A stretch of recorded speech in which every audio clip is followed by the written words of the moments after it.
Today we're going to take you back to some of the basics, and that is how to actually get the right gear in place so you can enjoy your wakeboarding, how to get up on the board, and of course how to get those boots on and off without too much mess, too much fuss. But three of the key ingredients you need to make your wakeboarding a success are of course these three things. The first thing my lovely assistant Toby Knox will put in my hand is of course the Australian Standards approved wakeboarding vest. This is nice and comfortable, all neoprene, keeps you afloat even if anything goes wrong. The second thing you're going to need is a full out accurate wakeboard handle, 15 inches in length, maybe 16 if you want to go a bit longer, and of course your non-stretch rope that makes sure you keep full tension on the line whenever you're doing any of the tricks. And finally, you're going to of course need a wakeboard, the most important part of your session out there on the water. Let's now throw to two very important parts of getting you started. Of course, getting your boots on and off without too much mess or fuss. And the second thing is getting up out of the water nice and easy. Let's get into it right now. Okay, we're down here on the dock, and today we're going to look at doing a little bit of dry land dock practice before taking it out there onto the water. The first thing we're going to look at is how to actually get up onto your wakeboard nice and smoothly. With me here is Toby, and Toby's going to show us exactly how it's done.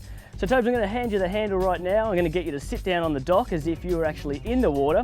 The three things to focus on: keeping your knees right up to your chest, your arms are always straight, and your head stays up looking at the boat, or looking at me in this instance as if I was the boat. So as the boat pulls you forward, I want you to roll right forward onto the balls of your foot before standing up and pulling the handle into your leading hip. So here we go. Right forward first, and then up gently and handle into your hip.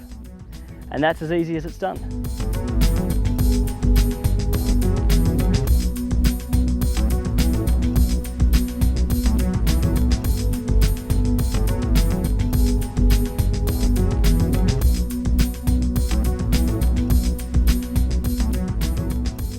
Okay, we're down here on the dock again. We're going to give you another couple of quick tips of how to actually get out there on the water and get riding nice and easily. And this tip is all about getting the board on with little mess and little fuss. Toby's going to show us a couple of quick examples of how to do that. The first thing, Tobes, is to actually get the board in the water and soak up the bindings, both the front and the back binding, as best you can.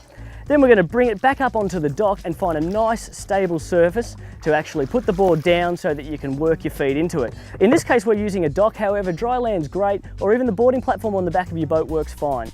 Toby's also going to use a tiniest little bit of dishwashing detergent, which in this case just slides up the bindings a little bit, making it a little bit easier to pop your foot in and out. Uses his hand just to rub it in there a little bit.